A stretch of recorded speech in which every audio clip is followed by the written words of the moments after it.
नमस्कार, शाम के साथ बनने वाले हैं। वक्त हो गया है फास्ट एंड फैक्ट्स का। फास्ट एंड फैक्ट्स में हम सारी खबरें आपको पूरी रिसर्च के साथ दिखाते हैं। आपके साथ मैं हूं रुबिका लियाकत और मेरे साथ है विद्यानाथ झा। उत्तर प्रदेश कांग्रेस की नेता रीता बहुगुणा जोशी आज बीजेपी में शामिल हो गई। कई दिनों से चल रही अटकलों पर आखिरकार विराम लग गया। दिल्ली के बीजेपी हेडक्वार्टर में रीता बहुगुणा जोशी पार्टी अध्यक्ष अमित शाह की मौजूदगी में बीजेपी में शामिल हो गईं। स्वीकार नहीं कर रही है, सर्जिकल स्ट्राइक हुई और प्रमाण मांग रही है और संदेह उत्पन्न कर रही है, तो फिर पूरे विश्व में जो हमारी साख है, जो हमारी बात है, वो कमजोर पड़ी। खून की दलाली, जब इस तरह की बातें आई तो इससे पूरा देश क्षुब्ध हुआ और मैं भी बहुत ही, मुझे भी तकलीफ और दुख हुआ। ये अपने परिवार के इतिहास को दोहराने में कहीं भी चूक नहीं रही। इनका परिवार हो या ये, इनके परिवार में ये चौथा पांचवा बदलाव है। रीता बहुगुणा जोशी यूपी में शीला दीक्षित को कांग्रेस की तरफ से मुख्यमंत्री पद का उम्मीदवार बनाए जाने से नाराज थी। रीता बहुगुणा जोशी लखनऊ कैंट से विधायक है, यूपी कांग्रेस की अध्यक्ष रह चुकी हैं। रीता बहुगुणा जोशी 5 साल तक इलाहाबाद की मेयर भी रही हैं। रीता बहुगुणा जोशी के भाई और उत्तराखंड के पूर्व मुख्यमंत्री विजय बहुगुणा भी कांग्रेस छोड़कर बीजेपी में शामिल हुए थे। रीता बहुगुणा जोशी यूपी राजनीति के दिग्गज हेमवती नंदन बहुगुणा की बेटी है। रीता बहुगुणा जोशी ने 2014 में लखनऊ से राजनाथ सिंह के खिलाफ लोकसभा का चुनाव लड़ा था, लेकिन हार गई। पीएम कार्यालय को भेजी गई चिट्ठी में यह आरोप लगाया गया है कि बीजेपी सांसद वरुण गांधी को रक्षा सौदे में दलाली के लिए हनी ट्रैप में फंसा लिया गया था। अमेरिकी विसल ब्लोअर एडमंड एलन ने बीजेपी सांसद वरुण गांधी पर आर्म्स डीलर के हनी ट्रैप में फंसने का आरोप लगाया है। सूत्रों के मुताबिक प्रधानमंत्री कार्यालय को दर्जनों फोटोग्राफ और एक सीडी भी सबूत के तौर पर भेजी गई है। स्वराज इंडिया पार्टी ने पूरे मामले की जांच की मांग की है। He has used foreign prostitutes, escort services to compromise a large number of very senior officers of Indian Defence Services. And in particular, one member of Parliament of the BJP who was a member of the Defence Consultative Committee for a long time. आरोप है कि arms dealer अभिषेक वर्मा ने वरुण गांधी को इस्तेमाल किया ताकि वो सौदे हासिल करने में जुटे हथियार निर्माताओं को इससे जुड़ी जानकारी दे सके। वरुण गांधी संसद की रक्षा सलाहकार समिति के सदस्य थे, हालांकि अब वो इस कमेटी का हिस्सा नहीं है। 2012 में एडमंड एलन के दस्तावेजों के आधार पर ही आर्म्स डीलर अभिषेक वर्मा के खिलाफ कई मामले दर्ज हुए थे। इस मामले पर वरुण गांधी ने कहा है कि वो अभिषेक वर्मा से तब मिले थे जब वो 22 साल के थे। तमिलनाडु के शिवकाशी में पटाखा फैक्ट्री में आग लगने से 8 लोगों की मौत हो गई है। मरने वालों में 6 महिलाएं। फैक्ट्री के गोदाम में आग उस समय लगी जब पटाखों को एक जगह से दूसरी जगह ले जाया जा रहा था। हादसे में 14 लोग घायल भी हुए हैं। बताया जा रहा है कि लोगों की मौत पटाखों में धमाकों की वजह से नहीं हुई, बल्कि दम घुटने से हुई। फैक्ट्री से काफी देर तक पटाखों में धमाकों की आवाज आती रही। फायर ब्रिगेड की गाड़ियों ने आग पर काबू पाया। कुछ घायलों को मदुरई के अस्पताल में भर्ती कराया गया है। आग की वजह से आसपास खड़ी कुछ गाड़ियों को भी नुकसान पहुंचा है। शिवकाशी में पहले भी कई बार इस तरह के हादसे हो चुके हैं। 5 सितंबर 2012 को 52 लोगों की मौत हुई, 50 लोग घायल हुए। 28 दिसंबर 2011 को 4 लोगों की मौत हुई। 21 जनवरी 2011 को 8 कर्मचारियों की मौत हुई, जबकि 16 घायल हुए। 20 जुलाई 2009 को 19 लोगों की मौत हुई, जबकि 23 घायल हुए। देश के 90% पटाखे शिवकाशी में ही बनाए जाते हैं। पटाखा इंडस्ट्री का टर्नओवर 2000 करोड़ रुपए का है। बिहार के गया में स्कूल स्टूडेंट की हत्या के आरोपी रॉकी यादव को हाईकोर्ट ने जमानत दे दी है। हाईकोर्ट के फैसले के बाद पीड़ित छात्र के परिवार ने नीतीश सरकार पर सवाल उठाए हैं। हाईकोर्ट के फैसले पर आदित्य सचदेवा की मां की आंखों से आंसू निकल गए। अदालत के फैसले को बिहार सरकार के लिए काला दिन बताया। मुख्यमंत्री नीतीश कुमार पर उन्होंने वादा खिलाफी का आरोप लगाया। आदित्य के माता पिता ने ये भी कहा कि वो हाईकोर्ट के फैसले के खिलाफ सुप्रीम कोर्ट में ही जाएंगे। सरकार से तो हम उम्मीद लगाए हुए हैं कि सुप्रीम कोर्ट जाएंगे, लेकिन उम्मीद क्या लगाएं जब उन्होंने वादा जो किया, जो यहाँ पर ही वादा पूरा नहीं हुआ, तो क्या उम्मीद लगाएं। ये भी जस्टिस से चाहेंगे कि जो हमारी हाईकोर्ट जहाँ से उन्होंने दिया है इसको बेल, वो हमको खाली ये बता दें कि किस बिना पे इनको दिया है। बीजेपी ने रॉकी यादव की जमानत को अपराध और सरकार के मेल का नतीजा बताया। बिहार सरकार ऐसी नीति पे चल रही है कि जो अपराधी हैं उनको जमानत मिल जाती है, सजा नहीं हो पाती है। पहले नीतीश जी कहते थे कि हम ट्रायल फास्ट करते हैं।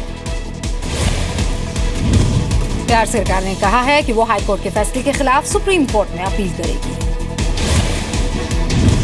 दिल्ली की जवाहरलाल नेहरू यूनिवर्सिटी में एक बार फिर हंगामा मचा। एक छात्र के लापता होने से नाराज छात्र संघ के नेताओं ने 24 घंटे तक वाइस चांसलर को बंधक बनाए रखा। छात्र संघ के नेताओं ने वाइस चांसलर और रजिस्ट्रार समेत यूनिवर्सिटी के कई अधिकारियों को बंधक बनाकर रखा था। प्रशासन के अल्टीमेटम के बाद उन्होंने सबको छोड़ा। However, the students are very adamant. They are not letting us go out of this building. They said we have several demands and the administration has to consider those demands. VC से छात्रों के सुलूक पर BJP ने निशाना साधा। JNU में कुछ छात्राएं ऐसे हैं जो लगता है पढ़ने के लिए नहीं आए, वो राजनीति करने के लिए आए हैं। पुलिस, दिल्ली पुलिस जो है वो कहाँ सो रही है कुछ पता नहीं। वाइस चांसलर कहते हैं कि ये पुलिस का काम है, लेकिन वाइस चांसलर की भी ड्यूटी है। जेएनयू छात्र संघ के नेता नजीब अहमद नाम के छात्र के लापता होने से नाराज हैं। 14 अक्टूबर को नजीब का अपने हॉस्टल में एबीवीपी के छात्रों से झगड़ा हुआ था। 15 अक्टूबर की सुबह से वो लापता है। यूपी के बदायूं का रहने वाला नजीब अहमद एमएससी बायोटेक्नोलॉजी का छात्र है। जेएनयू के माही मांडवी हॉस्टल में उसे कमरा मिला था। नजीब के परिवार ने उसके लापता होने की रिपोर्ट पुलिस में दर्ज कराई है। दिल्ली पुलिस ने उसकी तलाश में मदद करने वालों को 50,000 के इनाम का ऐलान किया है। नजीब अहमद की गुमशुदगी को लेकर गृहमंत्री राजनाथ सिंह के आदेश पर दिल्ली पुलिस ने एक स्पेशल टीम बनाई।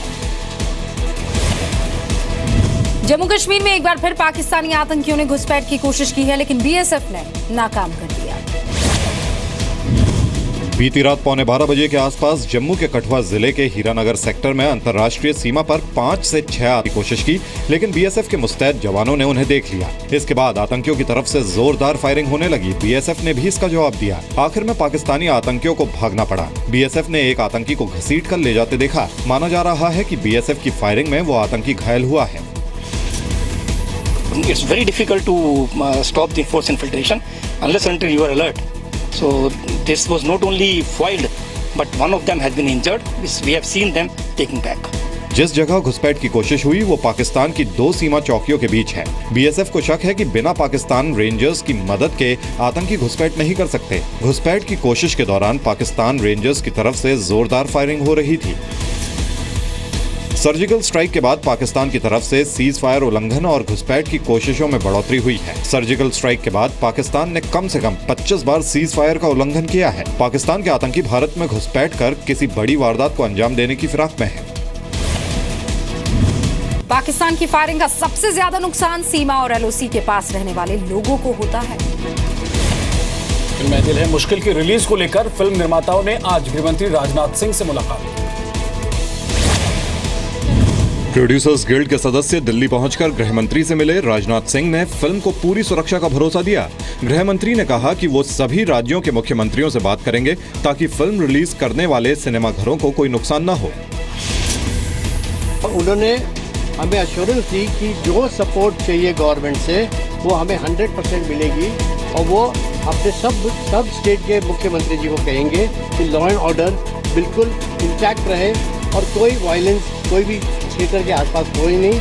They've always been a party of goons. कोई भी अगर गुंडागर्दी करेंगे तो लॉ एंड ऑर्डर अपने हाथ में लेने के लिए एक आम जनता आपको और मुझे जो सजा का सामना करना पड़ेगा उनको भी करना पड़ेगा सर। उरी आतंकी हमले के बाद फिल्म में पाकिस्तान के कलाकार फवाद खान के होने का विरोध हो रहा है। एमएनएस ने धमकी दी है कि वो किसी हाल में ए दिल है मुश्किल रिलीज नहीं होने देगी।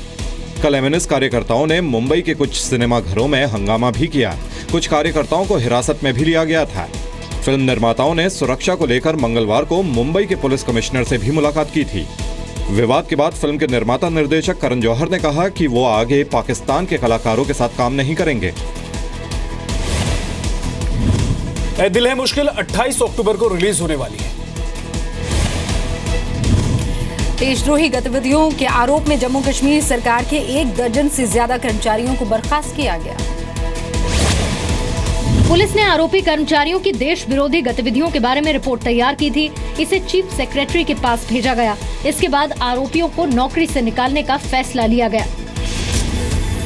देखिए, ये कोई राजनीतिक डिसीजन नहीं है, बल्कि प्योरली एडमिनिस्ट्रेटिव डिसीजन है और मैटर ऑन रिकॉर्ड होगा।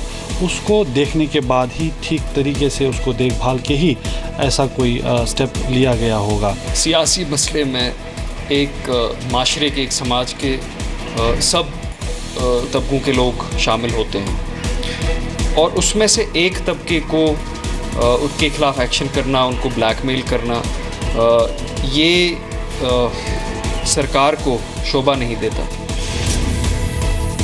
बर्खास्त होने वाले कर्मचारी जम्मू कश्मीर सरकार के अलग अलग विभागों में काम करते थे। कुछ बर्खास्त कर्मचारियों को पहले ही पब्लिक सेफ्टी एक्ट के तहत गिरफ्तार किया जा चुका था।